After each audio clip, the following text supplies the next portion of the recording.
What's good, yo? We back with another video. We got RPT versus original Youngins, the Bronx divided, Swamp Stories, and I ain't gonna lie, I watched their like DOA versus YG or whatever it was called. They did another video on the Bronx. I didn't react to it because you feel me, bro. Like the whole Bronx shit was so watered down like months ago. Like in 2021, at the end of 2021, everybody wanted to do the documentaries on the shit. Oh, why are these guys beefing with these guys? It was K Flock versus D thing, the battle of the cousins, this, that, and the third. And you feel me, super watered down, but you feel me, I'm back on my shit. You feel me, Swamp Stories, they be doing fire shit. They be doing it everywhere, bro. They got like a Quando Rondo shit. They did the Julio Fully Young and Ace thing. They do NBA Youngboy versus TBG. If you know what I'm talking about, you know that you feel me. They be doing their homework, bro. And you feel me, they be telling good stories and they shit. I don't even think that bro talk. I just think he like good at like grabbing like this song and then having to do this track versus responses type shit. And it's good at like telling a story and shit like that. But let's get it. Welcome back to another episode Oh nah, he changed his shit up then, cause a year or two ago he wasn't really talking now. of Swamp Stories. For this episode, we head out to the East Coast. But before we get into it, make sure to Nah, dead ass, bro. I swear, a year ago when I was watching the Young and Age Jacksonville thing, like I remember I was watching like Lil Papa, the whole Florida shit. Like you feel me? Because no one else was doing this shit, doing like the like I was so confused. Cause I fuck with Lil Papa heavy. If you, I know I'm talking a different language because you feel me. A lot of motherfuckers just only listen to New York drill, but I listen to like every part of music, bro. You feel me? Not every part of music. You feel me? I keep it like in house with like hip hop and rap and shit like that. But Lil Papa and Julio Fully would go back and forth. I'm like, I don't know why they had beef. And then you feel me, they would tell good stories. And you feel me, I didn't know bro was talking now. You feel me, leveled up. He got like almost 200K subscribers or some shit. leave a like and subscribe if you're new. You can also follow the Instagram page as well. So let's get into it. New York City, a place that Swamp Stories has barely covered. And for months, I've received hundreds of questions on why I haven't shown the East Coast any love. And in all honesty, I completely wrote off covering New York after checking the statistics on the city. I figured that the active days of New York City were done with and that everything is real quiet now. But after running a What? Bro, New York stats in 2000 was crazy. The bodies that was dropping in 2000 is crazy, but now they numbers may have went down, bro. But bro, shit still goes on, bro. I ain't even gonna lie. Like, I don't know how you can look at the stats and think nothing's going on over there. Across this wild story, Just because it went down doesn't mean it's gone. I realized that not all of that was true. Of course, the numbers don't lie, and overall, New York City is extremely safe by American standards. And even by European standards, it would be considered generally safe as well. In fact, in 2018, it was rated the 11th safest city in the world, with the exact same rating as Barcelona, Spain. But here, Maybe they just like, I guess because like Manhattan, I'm not from New York, so I don't know what be going on, but I know Manhattan's like the like suburbs part or shit don't be going down over there. I know shit go down everywhere, but like that's like the one place where like you feel me, it's gentrified. You feel me? A lot of people are there. It's like the New York City like most popular place for tourists and shit like that. So probably shit doesn't go down over there. But like look at the Bronx stats compared to like everybody else's stats or the Brooklyn stats. I think you feel me. I don't know, bro. Maybe I'm tripping, bro. But I swear I looked at a stat where it was like in 2000, bro, there was like crazy amount of bodies that dropped, and then like now it's like, you feel me, a small fraction of that, but it's still like compared to everybody else in the United States, it was still crazy, bro. If he's saying 11 safest, you feel me, I can't deny him, bro. I need to look it up. But maybe, I don't know. Here is the biggest flaw in the numbers. New York City has 8.4 million residents, making it by far America's biggest city. And on top of this, the vast majority of New Yorkers happen to be wealthy. So because of this, whatever is going on in the trenches is drowned out by the millions of residents. Bro, why is he talking like that? Like, don't partake in this lifestyle. And as a result, New York City has a rate of just 4 per 100,000. That's 2 times lower than LA, 4 times lower than Portland, Oregon, 7 times lower than Chicago, and 18 times lower than New Orleans. But as I said before, this low number does not represent what's going on in New York City's most active areas. And none are worse than the area covered in this video. So in order for everything to make sense, let's head all the way back to the start. start. Like, I need to go back to the videos we weren't talking For those about. who aren't This shit familiar, ain't New tight. York City has 5 boroughs, each of which having their own county and school system. And since the very beginning, the Bronx has always been the blue-collar borough. In the early 1920s, it was filled with factories and manufacturing centers, and this typically attracted immigrants from Ireland and most of Eastern Europe. And in 1930, the Bronx started attracting Puerto Rican and African American residents, specifically in the South and West Bronx. And here's how it played out. During the 1950s, New York City's housing authority built a ton of giant high-rise complexes throughout the Bronx. But the 1970s in the Bronx was not about the projects, and it mostly involved privately owned housing. So let me explain. In 1970, New York City passed what's got a known fucking history lesson right now. as But I didn't know that. I didn't know like the Bronx shit. Like that's why you feel me. There's so much like diversity and like there's so many like different like you feel me. Got people from the islands, people from this place, this place. It's all like you feel me. New York's one of them places where it's like everybody's like Jamaicans, Puerto Ricans, like he said. Everybody just like in one spot. It's so much diversity, bro. I didn't know that though, like because of the factories and shit. Local Law 30, and essentially this made it nearly impossible for landlords to raise rent, and of course this made them extremely frustrated. So the early 1970s brought a very coincidental trend. It seemed like every single day a mysterious fire was burning down another building, and this continued for an entire decade until 80% of the Bronx housing was completely gone. Now you may be wondering, why did this happen? Well, at the time the politicians blamed it on the local residents, pretty much saying that they are responsible for the implosion of their own neighborhood. This of course makes no sense, and what really happened was that the landlords were collecting insurance on the buildings, and then they either sold the land or reconstructed the building and charged higher rent. So by 1980, the Bronx was a complete mess with debris all over the streets, awful smells, dust, rats, roaches, and out of control crime. The destruction of the area had an undeniable effect on the people, and this is when the Bronx was officially considered New York City's worst neighborhood. And during this era, many will tell you that there were project rivalries all over the Bronx. And at this point, many residents in the Bronx had given up on life. They grew up sleeping with one eye open and ready to escape a building at any moment. And as we all know, this sort of upbringing can breed some wild people. And once the 70s babies were old enough to be out on their own, the Bronx started to really turn up. In fact, the early to mid 90s were New York City's worst era. They led the nation in homicides, and many of those took place in the Bronx. It even got to the point where tourists stopped visiting. And once it became known that New York was completely lawless, the government had had enough. Mayor Giuliani pretty much shut down New York City single-handedly. He started putting police on every corner and installing cameras everywhere. On top of this, he implemented the most strict laws in American history. So by 1999, New York City's homicide rate decreased by 68%. And after numerous takedowns, total peace was restored in the Bronx. The structure of project rivalries were gone, and nearly everyone from the previous generation was locked up. Because of that, the new generation started making their own way. And it all started in 2003 with a man named Juther Perez, also known as Jew Hef. This guy was known for getting money throughout the Bronx and had plenty of guys rolling with him. He associated with 2 projects, Mott Haven and Patterson Homes. And with these 2 projects, he started... Bro, I thought he was OGs. Oh, he's probably from Patterson is Cortland. Like, isn't Cortland and Jackson? Wait, Jackson and Patterson? Bro, I'm not confused, bro. But I know YGs and OGs should be the same thing, and then Jew Hef was... Perez, also known as Jew Hef.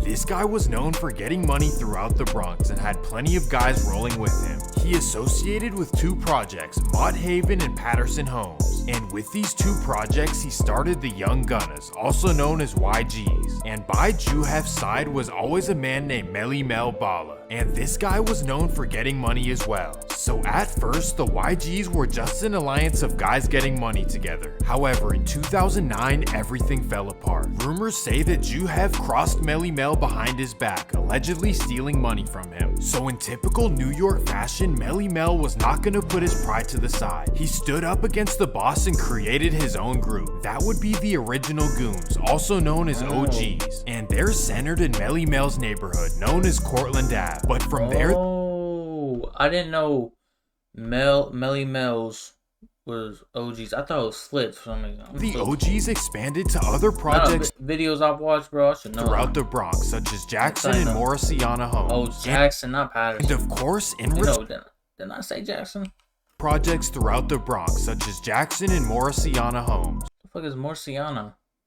And of course, in return, the YGs expanded as well. So essentially what occurred is a giant divide in the Bronx between the OGs and the YGs. And in 2012, as more and more projects chose their side, there was one section that everyone was waiting on.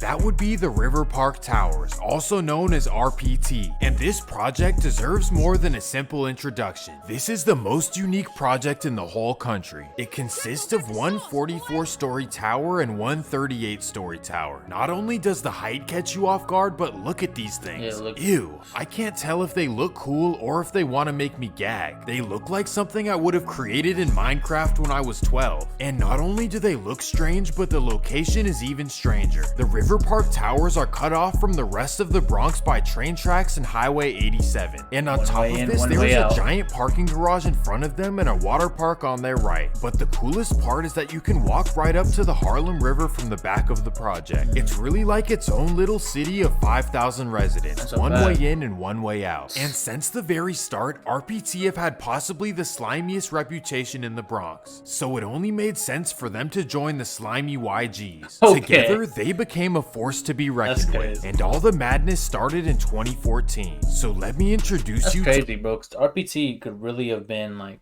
OG's affiliate. Like the way he's talking, they had a choice. They could have been OGs or YGs.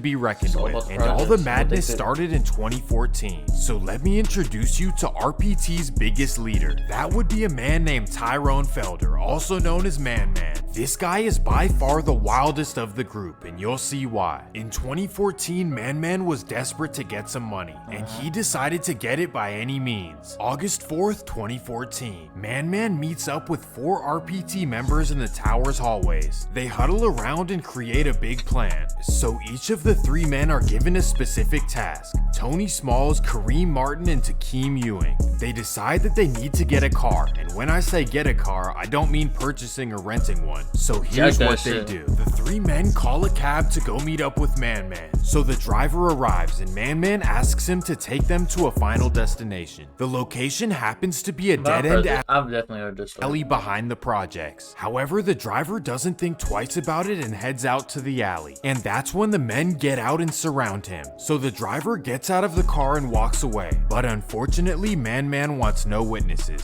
Bam! This was really a crash out mission. I ain't gonna lie, bro. Like once bodies drop and then you stole the whole cab, bro. Like, you better clean that shit. Hop in the cab and drive up to Yonkers. And for those who don't know, this is a suburb right above the Bronx. So when they arrive in Yonkers, it's time to get the money. They pull up to a McDonald's on South Broadway Street. So Man Man runs in and gets the cash. But as he's running out, he turns around and realizes he forgot one thing. So he runs into the bathroom and grabs a bottle of bleach. He then hops in the car and heads down South Broadway Street. And as they're counting the cash, they realize that it's not that much. So Man pulls into a Dunkin' Donuts down the street. He runs in and does the same thing. And after this, they drive down to Yankee Stadium. They pull into the empty Yankees parking lot and put bleach all over the car. And then with all the money in their pockets, they take the metro back to the Bronx. Wow, that was a wild day that took an awful turn. You'd think that the guys would have an emotional reaction to what had transpired, but I guess not. Just 8 days later, RPT was back at it with the same plan. August 12th, 2014. Bro, you keep doing the same shit, bro, you're eventually gonna get caught, bro. The 4 men call a cab to come pick them up. So as the cab is leaving RPT, they didn't even change the plan. Well, one time, fuck it, let's do it again. Instead, the driver puts his foot on the pedal and accelerates, and that's all it took. Bang. The car tumbles into a pole and the men get out and run to a nearby dumpster. But as they're getting rid of their clothes, Man remembers one thing. They forgot to put bleach on the car. So all 4 men quickly run back. But right there is NYPD. And here is where things get interesting. All 4 men go down. But NYPD does not know exactly who did what. So as usual, they offer each member a way out. First, they question Man and he says, "Go talk to my lawyer, I don't have anything to say." Okay. Next, Next is Kareem Martin, and he says the same thing. Facts. And after him, so does Takeem Ewing. Yeah. But last up is Tommy Smalls. Damn. He bit the cheese hard. God Under a damn. plea agreement, Tommy decided to share every single thing that happened, starting from the hallway meeting to the first cab incident to the McDonald's, Dunkin' Donuts, and everything on August 12th. He told everything, bro. Like, bro, loyalty, bro. Bro, it's like, bro, once you in that shit and you agree to that shit, bro, you know what time can come behind it, bro. And that's the decision you made. That's the risk you took when you got to that cab, when you was with your guys making that mission up. You feel me? It's just all about loyalty, bro. Like, you feel me? You knew what was going to come to this shit. And if y'all just stay silent, bro, something could have happened, bro, where they don't know who did what. So, what are they going to charge you with? Oh, y'all four did it because there was fingerprints there, but who's going to get charged for the murder? Who's going to do that? If they don't know, like, how they going to... You know what I mean? I don't know how the law works and shit like that. But I don't know, bro. I feel like it would have turned out better if you just stay silent, bro. The other four stay silent. But you're the only one that's... You feel me? Honestly, I think Tommy did the right thing, especially because everything in this situation was completely unnecessary. But what do you guys think? Was he supposed to take the time? Either way, it worked out for him. I'm just saying, bro, if you're going to make that decision, bro, you know what's going to come behind it. And I don't know, bro. You feel me, bro? Me personally, if I make that decision to do what I got to do, I can't go into the courtroom and try to tell everybody what happened, bro. That's just like, you feel me? I made that decision and I'm gonna live with consequences. That's all I'm gonna say, bro. Because he was able to get just 16 years with parole after 12. But on the other hand, everyone else was not 16? So fortunate. Takeem Ewing got 36 years, Kareem Martin got 47, and finally, Man decided... And this dude, when he snitched, bro, he didn't have to tell them about the other shit that happened the 8 days beforehand. He told them both situations that happened. I don't think he had to do like the first one. That's crazy, bro. To take his innocence to trial. I understand you gotta say everything, bro. For whatever reason, he thought that he could prove his innocence. However, after a short trial, he received 47 years. The story flooded the mainstream news and earned RPT an even worse reputation throughout New York. And after this, a huge RPT takedown occurred, and all of this is irrelevant now. But today, RPT is even wilder than the past generation. The only difference is that now they're all the way focused on their rivals, and they have a I ain't gonna lie. They got hit with 2 indictments, I'm pretty sure. They got hit with the indictment right after that situation, it seemed like. I think that was like 2014 when that first indictment hit.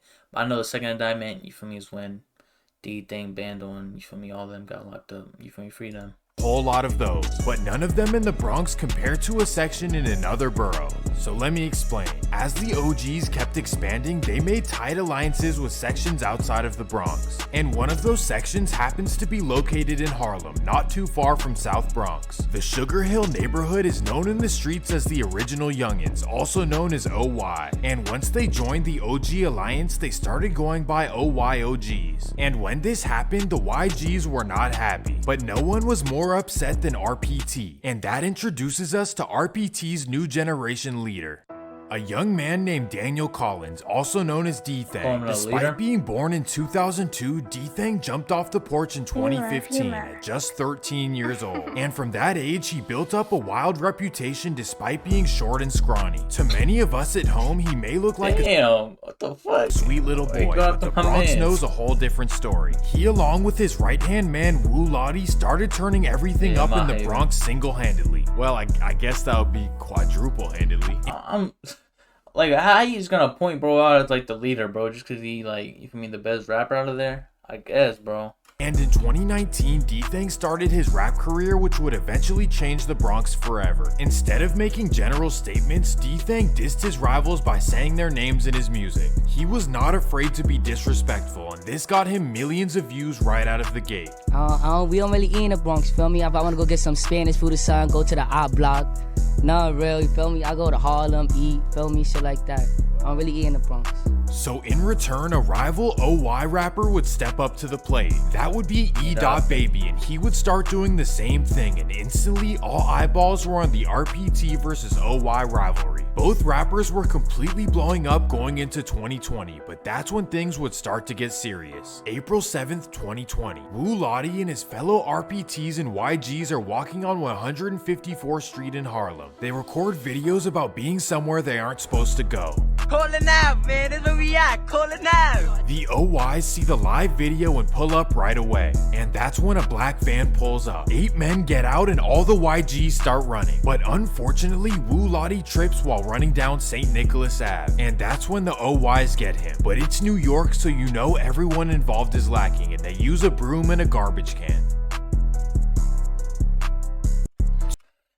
It's New York, and you know everybody's lacking, so they got a broom and a garbage can.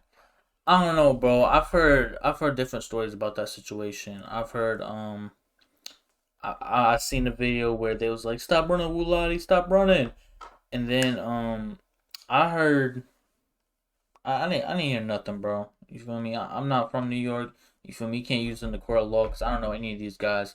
But you feel me? The streets saying that I heard Wu Lottie and Shaggy's. You feel me? I've heard Shaggy's get distant songs about it and shit like that. He ran on Wu Lottie and this, that, and the third. I've heard they were at Sugar Hill. Someone's gun jammed up and shit like that. And you feel me? They ended up jamming up. They ended up trying to run away. I don't know where that video came from. I never seen that video associated with the Wu Lottie thing. Maybe it is. I don't know if Ide was there, but I heard I only heard 2 people on that mission, and I heard they was over there. And you feel me? I'm pretty sure. I think it was Banga and Rundown. They ended up getting charged with the murder, and then they ended up, because it was 2 people. Only 2 people got charged with the murder for Wu Lottie, and they ended up getting charged and like sentenced, bro. I think they're gonna be out in like 10 years or some shit. You feel me? They ain't getting no crazy time. But rest in peace, Wu Lottie, man. Sad situation. 2 OY members would go down for it just a few weeks later. My bad. Involved is Let me go back to G's that up video. right away, and that's when a Call it now. being side G's are walking on 154th Street in Harlem. They record videos about being somewhere they aren't. Like, that don't even make sense, bro. That don't even make sense. You're not pulling up 7 deep to, you feel me, the odds of black, and you don't have anything on you, respectfully, bro. I don't give a fuck who you are. If you know you're not good somewhere, why would you pull up and just expect that, you feel me, we on the odds block, this, that, and the third, and not expect someone to see you and, you feel me, not do anything about it, bro? Like, you feel me, that's just stupid to me. That's why I don't know if this is true. You feel me, it's all speculation. You feel me, again, I'm not from New York. I don't know. I mean, that's just what the streets been saying. Aren't supposed to go. Call it now, man. That's where we at. Call it now. The OYs see the live I mean, I can't even see, I was trying to look for Shaggy's and Wu Lottie. video and pull up right away, and that's when a black van pulls up. 8 men get out and all the YGs start running. But unfortunately, Wu Lottie trips while running down St. Nicholas Ave, and that's when the OYs get him. But it's New York, so you know everyone involved is lacking, and they use a broom and a garbage can. They can use a broom and a garbage can, but I don't think... I'd be damned if someone beat me with a fucking garbage can and a fucking broom to death, bro. Respectfully, bro. I don't give a fuck how motherfuckers is doing that shit, bro. A fucking broomstick. I don't think that happened, bro. I think, you feel me, someone had something on it and then, you feel me, ended up getting poked up or something like that, getting stabbed, unfortunately. I don't think it was a broom and just a garbage can. I'll be damned, bro. This ain't no WWE shit. Especially not dying over that shit. 2 OY members would go bro. down for it just a few weeks later. One of which is the best friend of E.Baby and can be seen in all his videos. His nickname is Rundown, and that's due to his reputation of running down on YGs. And after a short hearing, he admitted guilt and was sentenced to 7 years. And quickly after this, E.Baby would Rundown drop Gang. a song called Rundown Gang. But this would not pan out well for them, especially after a banger. bad decision. An OY named Ty Benji went on live clowning Wu Lottie, and this did not make RPT and YGs happy. June 26, 2020. Ty Benji is standing outside the Wagner houses in Harlem, but that's when a black sedan pulls up. Bam. Directly What's up, after. Ty Benji? For me, I don't be trying to like. I don't give a fuck like if the shit's wrong, but I don't think this is Ty Benji. I'm pretty sure this is. Bro, I don't even want to sound stupid, bro. I thought this was a J Benji. Gay Benji. I thought this was the dude that he ended up getting shot in his in the lobby, and that was like last year, I think, December or some shit. I'm pretty sure it's J Benji, not Ty Benji. Benji is standing outside the Wagner houses in Harlem, Just wrong but picture, that's when a but- black sedan pulls up. Bam. Directly after, D-Thang would diss Ty Benji in his song. After this, D-Thang kept blowing up and being even more disrespectful in his songs. However, little did he know NYPD was building a case on him the entire time. And on May 25th, 2022, they officially indicted the entire RPT. 34 members at once and bail for no one. In fact, D-Thang is facing 151 years. Cap, What, bro. you may be wondering? Cap, bro. Why do people keep saying that, bro? One motherfucker just added up all of his stats and now he's facing 151, bro. Like, bro, he's not getting Possession. Yup, that's it. He didn't actually do anything, but in New York, it's an extreme risk to have it on you, and that's why everyone is lacking so often. So after the RPT takedown, Oh, who is lacking so often, bro? The amount of, bro, I don't be, I don't know, bro. I'm be trying to like break down everything about the video because this video is fire, bro. He told a lot of great facts and shit. You feel me? The Jew hef shit. You feel me? I was confused on that, but motherfuckers not lacking in New York, bro. You feel me? I ain't gonna lie. People are not lacking, bro. Maybe some people just got the pokey just, you feel me, in case something happens. But I don't think a lot of people are lacking. And what was I about to say? What was the other shit I was about to say? He not facing 151 years, bro. And yes, he did get picked up for the gun shit. And you feel me? He got other charges. But them shits, you feel me? They gonna throw shit at a wall, bro. But not a lot of shit that's gonna stick, bro. If he pleads out, he can get something way less than, you feel me? 151, bro. I don't think he's gonna get 151. Maybe he has to plea out. Maybe he's not guilty of everything. You feel me? Just pray for the best and hope for the best because he has a lot of potential, bro. things start to calm down, but unfortunately, it seems like it's back active. In 2022, a young OI rapper named Naughty Osama came out and started dropping RPT and YG diss tracks, and this would not end well for him. July 9th, 2022. Naughty is getting off the train on 137th in Harlem, and that's when a group approaches him. Hopefully, this drama Okay, can. bro. Okay, you feel me? I don't want to be doing this shit, but I'm pretty sure the story goes like this. You feel me? There was someone that isn't affiliated with OY, may have a problem with OY actually, and Naughty Osama went to the subway with one of his guys, maybe a group of them, and they went down to the subway and followed him into the subway. And then you feel me? Naughty grabbed the broomstick. You feel me? Tried to hit him, and then you feel me? The guy that they had a problem with, Naughty had a problem with. You feel me? Ended up having the pokey. You feel me? Ended up stabbing him, unfortunately, losing his life at 14 years old. Rest in peace, Naughty Osama. And then, you feel me, his mans, or you feel me, someone he was with, ended up poking the other dude back. You feel me? That's how it goes, bro. Naughty wasn't just chased down and doing this, that, and the third. You feel me? Respectfully, if you a fan of him, bro, he was 14 years old and lived life like a savage. I ain't gonna lie. Like, you feel me? Just, oh, I'm on that. I'm gonna get on his ass. You feel me? He did that to his last breath. He pushed his ass into the fucking train tracks with, you feel me, one of his final breaths, bro. That's crazy, bro. That shit crazy, man. Can end because there is so much talent on both sides. New fact. York does not play about this, and they will give you life for the smallest infraction. I just think it's crazy how you have cities in the country that are completely wild and out of control. Then you have New York where you can't get away with anything. But what do you guys think? Is New York City the most secure city in the country? But I hope you guys enjoyed the I think the only thing is the video, gun, and bro. if you did, make sure to leave a like and subscribe. Peace. That shit was fire, bro. You feel me? The little mishaps here and there, and you feel me? I don't know. Maybe I don't know what I'm talking about, bro. I don't be trying to like act like I know what I'm talking about. You feel me? But I do a lot of videos on, you feel me, the New York drill genre in general. So you feel me? I try to bring as much context to the videos I can, and yeah, man. I think the new gun laws is really gonna say a lot about New York City in general. See what people can do once they actually get concealed carries and be able to protect themselves. Maybe, you feel me, it ends up spiraling out of control and everybody starts shooting everybody, or maybe, you feel me, people start thinking twice about running down on ops just because they have the concealed carry. I don't never know, but I don't know how it's gonna affect D-Thang and K-Flock's case with the guns. Maybe, you feel me, I hope some, but I don't think so, because when these situations happen, it was illegal to have them, shit like that.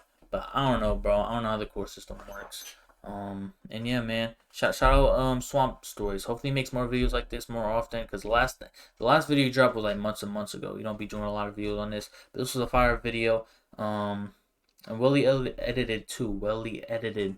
And yeah, man, I'm gonna get up through. This is like a 30-minute video. I didn't mean to like talk y'all's ears off.